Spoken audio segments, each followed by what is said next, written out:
नमस्कार दोस्तों, मैं आप सभी का चिरपरिचित दोस्त उपस्थित हूं आप सभी के लिए एक बेहद ही महत्वपूर्ण जानकारी लेकर के। बहुत सारे लोगों को आपने देखा होगा कि फेस पर पिंपल्स हो जाते हैं या फिर काले धब्बे हो जाते हैं, दाग हो जाते हैं या फिर टैनिंग हो जाती है, जिसकी वजह से उनका फेस क्लीन नहीं दिखता है, शाइनिंग गायब हो जाती है फेस से और उनका कॉन्फिडेंस जो है इसकी वजह से लूज हो जाता है।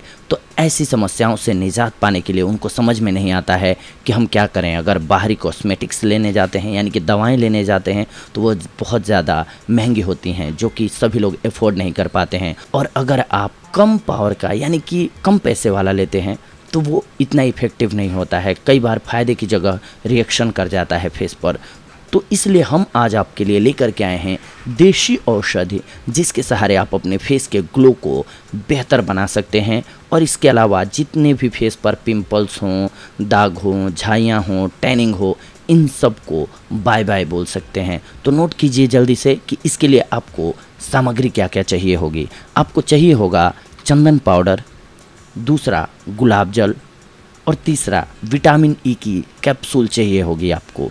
अब करना क्या है आपको दोस्तों कि चंदन पाउडर को पहले एक कटोरी में लेना है, उसमें गुलाब जल डालना है। आपको गुलाब जल इतना डालना है कि जितने से ये पेस्ट बन जाए, पेस्ट उतना ही बनाना है, यानी कि 2 चम्मच आप ले सकते हैं चंदन पाउडर, जो कि आपके पूरे फेस पर लग जाए, ये ध्यान रखना होगा आपको।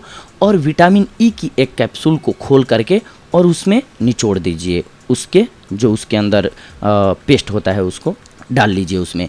इन तीनों को अच्छे से मिक्स कर लीजिए। मिक्स करने के बाद 5 मिनट छोड़ दीजिए उसको, ताकि वो अच्छे से एब्जॉर्ब हो जाए, सब में मिक्स हो जाए। तब तक आपको क्या करना है, उस 5 मिनट के दौरान अपने फेस की क्लीनिंग करनी है। अपने फेस की क्लीनिंग कैसे करनी है, आपको पानी बॉयल करना है और उसमें तौलिया डालना है। तौलिया को निकाल करके बाहर निचोड़ लीजिए और फेस पर डाल करके 5 मिनट फेस को ढक के छोड़ दीजिए। 5 मिनट में आपके फेस से स्वेट आने लगेगा।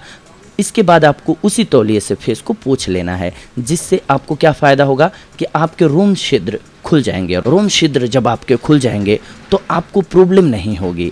इसके बाद आपको इस फेस पैक को अपने फेस पर अप्लाई कर लेना है। अपने फेस पर अच्छे से अप्लाई करने के बाद छोड़ देना है, सूखने देना है। जब ये अच्छे से सूख जाए तब आपको कुनकुने पानी से फेस को वॉश कर लेना है। अच्छे ढंग से वॉश कीजिए। इसके बाद आप कोई भी, अगर आपको कंफर्टेबल है तब तो ठीक है, नहीं तो अगर लग रहा है तो आप कोई भी अच्छा सा उच्च क्वालिटी का फेस वॉश यूज कर लीजिए। फेस को अच्छे ढंग से क्लीन कर लीजिए पूरा।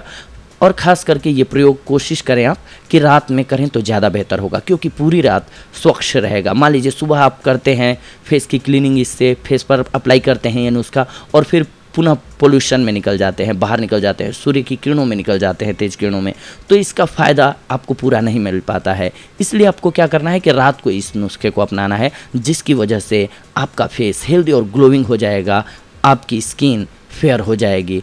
इसके साथ साथ आपको ध्यान रखना है कि उचित मात्रा में पानी ज़रूर पीना है और हरी साग सब्जियों का सेवन ज़रूर करना है, क्योंकि कई चीज़ें इंटरनली ठीक करनी होती हैं, कई चीज़ें एक्सटर्नली ठीक करनी होती हैं। तो ये बाह्यतम स्किन जो डैमेज होगी, सेल्स डैमेज होंगे, उनको ठीक करेगा, लेकिन आपको अंदरूनी के लिए पानी ज़्यादा पीना होगा। इसके अलावा अपने खान पान को सही करना होगा, फिर आप देखेंगे कि आपकी स्किन जो है हेल्दी और ग्लोइंग हो गई। तो ये थी आज की हमारी जानकारी आप सभी के लिए। अगली बार हम आप सभी से जुड़ेंगे कुछ एक और महत्वपूर्ण जानकारियों को लेकर के। तब तक के लिए धन्यवाद।